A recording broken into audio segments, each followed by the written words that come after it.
Hello বন্ধুরা, শিখা spicy কুকিংয়ে আপনাদের সকল বন্ধুদের স্বাগত জানাই। বন্ধুরা, আজকে আমি নিয়ে চলে এসেছি মাটন বিরিয়ানি রেসিপি। আর এই রেসিপিটি আমি বানাবো হোমমেড মশলা দিয়ে। তো বন্ধুরা, এই রেসিপি বানালে আর এইভাবে বানালে খেতে কিন্তু অসাধারণ টেস্ট হয়, একেবারেই সফট হবে মাটনগুলো। তো কিভাবে আমি রান্নাটি করলাম আপনারা সঙ্গে থাকুন, আমার এই রেসিপিটি পুরোপুরি এনজয় করতে থাকুন। তো দেখুন বন্ধুরা, মাটনগুলোকে খুব সুন্দর করে পরিষ্কার করে নিয়ে তারপর আমি ধুয়ে নিয়েছি। 2 থেকে 3 বার ধুলেই হয়ে যায়, মাটন বেশি ধুতে হয় না। আর সাথে আমি বিরিয়ানির চালটাকেও দেখিয়ে দিচ্ছি। দেখুন, চালটাকে আমি ধুয়ে এখন আমি 10 মিনিট আগে ধুয়েছি, তো আমি আধা ঘন্টার জন্য ভিজিয়ে রাখবো। এখানে নিয়েছি পেঁয়াজগুলো কিন্তু একটু মোটা মোটা করে কেটে নিয়েছি। এটা ব্রেস্তা বানাবো। তো ব্রেস্তা বানানোর জন্য পেঁয়াজটাকে আমি কেটে আবার ছাড়িয়ে নিয়েছি, পাটে পাটে যেগুলো ছিল ওগুলো ছাড়িয়ে নিয়েছি। এখানে নিয়েছি আমি রিফাইন্ড অয়েলটা গরম করে তারপরে 1 চামচ ঘি দিয়ে এবার আমি পেঁয়াজগুলোকে ব্রেস্তা করে নিচ্ছি। গ্যাসের ফ্লেমটিকে মিডিয়াম করে রেখে তারপরে আমি লাল লাল করে ভেজে নিয়ে ব্রেস্তাটা করে নেব। তো বন্ধুরা, ব্রেস্তা করে নিয়ে আমি ফিরে আসছি। এটা ভাজতে যেহেতু অনেকটা টাইম লাগে, তো করে নিয়ে ফিরে আসছি। দেখুন বন্ধুরা, এখানে কিন্তু আমার ব্রেস্তাটা বানানো কমপ্লিট হয়ে গেছে। এবার আমি মাটনগুলোকে ম্যারিনেট করে নেব। তো ম্যারিনেট করার জন্য আমি এখানে রসুন বাটা দিয়ে দিলাম আদা বাটা। এবার একে একে মশলাগুলো দিতে থাকবো। তো কি কি মশলা দেই আপনারা সঙ্গে থাকুন, দেখতে থাকুন। প্রথমে আমি এখানে ধনেপাতার কিছুটা ডাঁটাগুলো দিয়ে দিলাম, মানে ডাঁটা যেটাকে বলে ধনেপাতার ডাঁটা, আর দিয়ে দিলাম কারি পাতা। কারি পাতাটাকে কুচিয়ে নিয়েছি। এখানে দিয়ে দিলাম লাল লঙ্কা গুঁড়ো। আর এখানে লাল লঙ্কা গুঁড়োর সাথে কিন্তু কিছুটা কাশ্মীরি রেড চিলি পাউডারও মেশানো আছে, একসঙ্গে দিয়ে দিলাম। এখানে আছে হোমমেড গরম মশলা গুঁড়ো আর হোমমেড বিরিয়ানি মশলা গুঁড়ো, তো দুটোই একসঙ্গে দিয়ে দিলাম। এখানে রয়েছে ধনে গুঁড়ো আর জিরা গুঁড়ো, এটাও হোমমেড, মানে আমি বাড়িতেই তৈরি করেছি। পরিমাণ মতো হলুদ গুঁড়ো।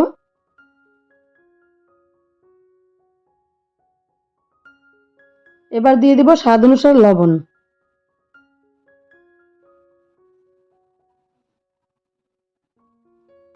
এই বিরিয়ানির টেস্টটাকে বাড়ানোর জন্য দিয়ে দিলাম 1 চামচের মতো ঘি।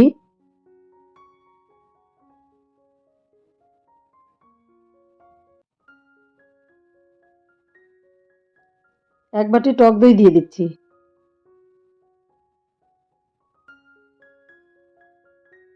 এবার দিয়ে দিব পেঁয়াজের বেরেস্তা। কিছুটা বেরেস্তা দিয়েছি আর কিছুটা আমি রেখে দিলাম। আর এভাবে পেঁয়াজের বেরেস্তা দিয়ে যদি মানে আপনারা এমনিতেও মাটন চিকেন রান্না করে খান তাহলে কিন্তু খেতে ভীষণ টেস্ট হয়। আর বেরেস্তা ভেজেছিলাম সেখান থেকে আমি কিছুটা তেল দিয়ে দিচ্ছি।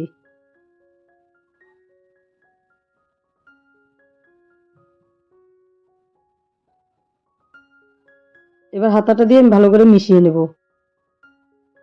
যেহেতু লঙ্কার গুঁড়ো আছে আমি একটু ভয় পাচ্ছি, তো হাত দিয়ে মাখছি না। হাত দিয়ে মাখলেও ভালো হবে, আর হাতা দিয়ে ভালো করে মেখে নিলেও হবে। তো হাতা দিয়ে আমি সুন্দর করে মেখে নিলাম। এবার এটা ঢাকা দিয়ে রাখবো। এবার উনুনে একটা প্রেসার কুকার বসিয়ে তাতে আমি বেরেস্তা ভাজা তেলটা ঢেলে দিলাম। তো বন্ধুরা, এখানে কিছু গোটা মশলা নিয়েছি, সেই গোটা মশলাতে কি কি নিয়েছি সেটা দেখিয়ে দিচ্ছি। নিয়েছি স্টার ফুল, তেজপাতা, জাবিত্রী, ছোট এলাচ, 1 পিস বড় এলাচ, লং, দালচিনি, আর হলো গোলমরিচের গোটা গোটা, এগুলো সব নিয়েছি। এগুলো এখন আমি দিয়ে দিলাম। এবার এটাকে কিছুক্ষণ ভেজে নেব। তো ভেজে নেওয়ার পরে মশলা থেকে সেন্টটা বের হওয়ার পরে আমি দিয়ে দিলাম কুচানো টমেটো আর কাঁচা লঙ্কা। এগুলোকে কিছুটা টাইম ভেজে নিলাম। এবার দিয়ে দিব ম্যারিনেট করা মাংসটা।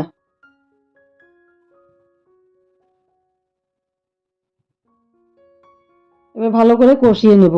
তো নেড়েচেড়ে আমি কষিয়ে নিচ্ছি। এই ভিডিওতে নানান রকম আওয়াজ পেতে পারেন বন্ধুরা, কারণ কি আমাদের বাড়ির পাশে মাঠে হচ্ছে ফুটবল খেলা, যার ফলে একটু আওয়াজ অন্যরকমও আসতে পারে, তো একটু মানিয়ে নেবেন।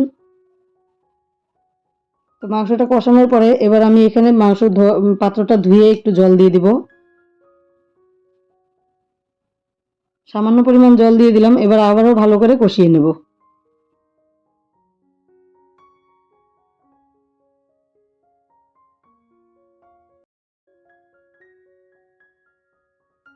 তো বন্ধুরা, 10 থেকে 12 মিনিট ভালো করে কষিয়ে নেওয়ার পর দেখুন উপর থেকে তেল ছেড়ে দিয়েছে।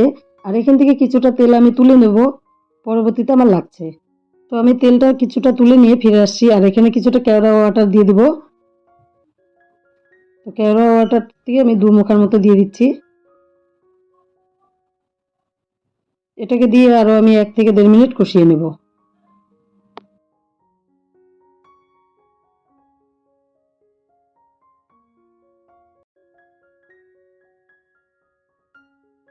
বন্ধুরা, এতক্ষণ আমি গ্যাসের ফ্লেমটাকে মিডিয়াম করে নিয়ে কষাচ্ছিলাম, কিন্তু এখন আমি গ্যাসের ফ্লেমটাকে একটু বাড়িয়ে দিয়ে তারপরে কষিয়ে নেব। তাতে জল জল ভাবটা কেটে যাবে, তাড়াতাড়ি শুকিয়ে যাবে।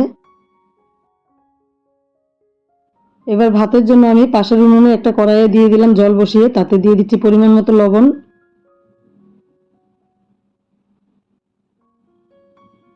এবার এখানে আমি এই মশলাগুলো দিয়ে দিব। গোটা মশলা, তেজপাতা, গোটা গরম মশলা, আর নিয়েছি এখানে কিছুটা গোটা জিরা, এগুলো একসঙ্গে দিয়ে দিলাম।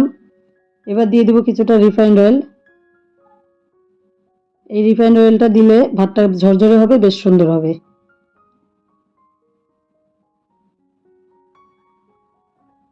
এবার মাটনটা দেখুন অনেকটাই শুকিয়ে গেছে।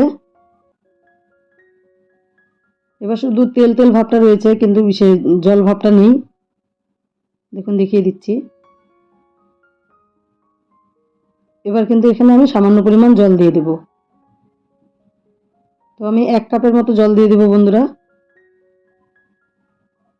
এর থেকে বেশি জল দিব না। তো জল দেওয়া হয়ে গেছে, এবার ভালো করে নেড়ে চেড়ে দিলাম। এবার আমি ঢাকনাটি লাগিয়ে দেব। বন্ধুরা, ঢাকনাটি লাগিয়ে দেওয়ার পর গ্যাসের ফ্লেমটিকে কমিয়ে রেখে আমি জাল করে নেব। এবার ভাতের জলটি আমি দেখে নিচ্ছি। ভাতের জলে আমি কিছুটা লেবুর রস দিয়ে দিব। রিফাইন্ড অয়েল আর লেবুর রসটা দিলে ভাত কিন্তু একদম ঝরঝরে থাকে আর ভাঙার চান্স থাকে না। তো এবার ভাতের জলটাও আর একটু ফুটিয়ে নিব। জলটা ফুটে নেওয়ার পর এবার আমি চালটাকে দিয়ে দিচ্ছি। 30 মিনিট পর কিন্তু আমি জল থেকে চালটাকে তুলে নিয়েছিলাম, মানে যখন চালটা ভিজিয়েছিলাম। এবার আলতো হাতে একটু নেড়ে দিতে হবে ভাতটাকে। তো বন্ধুরা, দুটো রেসিপি একসঙ্গে বানানো হচ্ছে, যার ফলে হয়তো ভিডিওটি একটু বড় হয়ে যাবে, কিছু মনে করবেন না আপনারা। মানে ভাতও হচ্ছে, মাংসটাও হচ্ছে। যাই হোক, দেখতে থাকুন। এবার ঢাকনাটি লাগিয়ে দিলাম।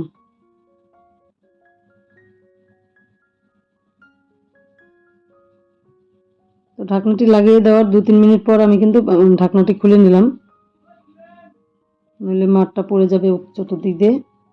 আবারও একটু নেড়ে দিলাম ভাতটাকে। এদিকে কিন্তু কুকারে একটা সিটি পড়ে গেছে। এবার আমি গ্যাসটি অফ করে দেবো, যেহেতু লো ফ্লেমে আমি এটা জাল করেছি। আর এই অবস্থাতে কিন্তু মাটনটা বেশ ভালো সেদ্ধ হয়ে যায়। এদিকে ভাতটাও হয়ে গেছে। ভাতটা কিন্তু 80% হওয়ার পরেই কিন্তু আমার এটাকে নামিয়ে নিতে হবে। তো আমি এখন ভাতটা নামিয়ে নেব, মাঠটা ঝরা দিয়ে দেব।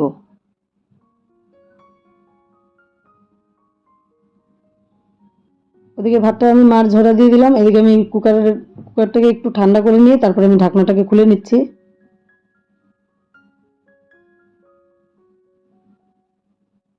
তো দেখুন, উপরে একটু ঝোল ঝোল দেখা যাচ্ছে। তো এই অবস্থাতে কিন্তু আমি আরেকটু জাল করে নেব।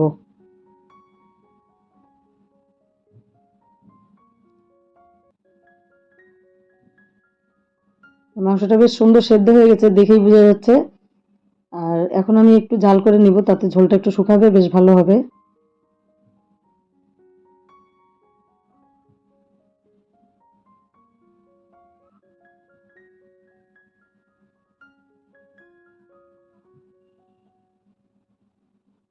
এবার গ্যাসটিকে কমিয়ে দিয়ে আমি আবার দিয়ে দিলাম উপর থেকে কিছুটা ধনেপাতা। তো ধনেপাতা দেওয়ার পর এবার দিয়ে দিব ভাত।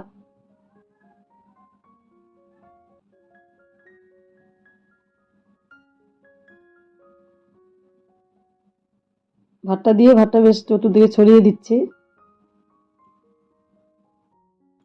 এবার বিরিয়ানিটাকে সফট বানানোর জন্য আমি উপর থেকে একটা জিনিস দিয়ে দিব। তো আপনারা যখন ভাতের মারটা গালবেন, তখন ওই মার গালার টাইমে উপর থেকে এই জিনিসটা নিয়ে নেবেন। এতে তেল দেওয়া আছে, আর উপরের এই মশলাগুলো আমি হাতা দিয়ে তুলে তুলে রেখেছিলাম। তো এই জিনিসটা দিয়ে দিলাম। আর এখানে আমি দিয়ে দিচ্ছি কেসরি কালার। তো ফুড কালারটা আমি দিয়ে দিচ্ছি। এটা দুধের সঙ্গে গুলিয়ে নিয়েছি। তো আমার হাতে যেহেতু কেসর ছিল না, তো আমি এটাই ফুড কালারটাই দিয়ে দিলাম, কেসরি কালার। সাথে দিয়ে দিলাম কুচানো ধনে পাতা। এবার আমি পেঁয়াজের বেরেস্তাটাও দিয়ে দিলাম। এবার আমি আগে থেকে যে মাংসের ঝোলটা তুলে রেখেছিলাম সেটা অল্প দিয়ে দিলাম। ঝোল বলতে তেল তেল ভাবটা রেখেছিলাম, তো ওটাও দিয়ে দিলাম। এখন দিয়ে দেবো কিছুটা ঘি।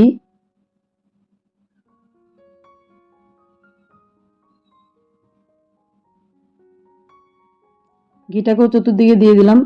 এখন দিয়ে দেবো কিছুটা বিরিয়ানি মশলা পাউডার।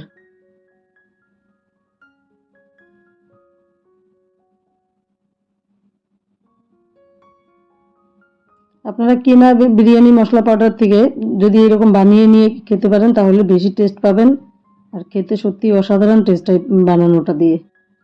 এবার ঢাকনাটি লাগিয়ে দিলাম। ঢাকনা লাগানোর পর দেখতেই পাচ্ছেন বন্ধুরা, কুকারের নিচে কিন্তু আমি একটা লোহার তাওয়া বসিয়েছি, তাওয়ার উপরে আমি কুকারটা বসিয়ে দিলাম। তো কুকার বসিয়ে কিন্তু আমি 15 মিনিট লো ফ্লেমে জাল করে নিয়েছি। জাল করে নেওয়ার পর আরও 10 মিনিট ঠান্ডা করে নিয়ে এবার ঢাকনাটা খুলে নিলাম। এবার একটা পাত্রে আমি ঢেলে দেখিয়ে দিচ্ছি কতটা ঝরঝরে হয়েছে।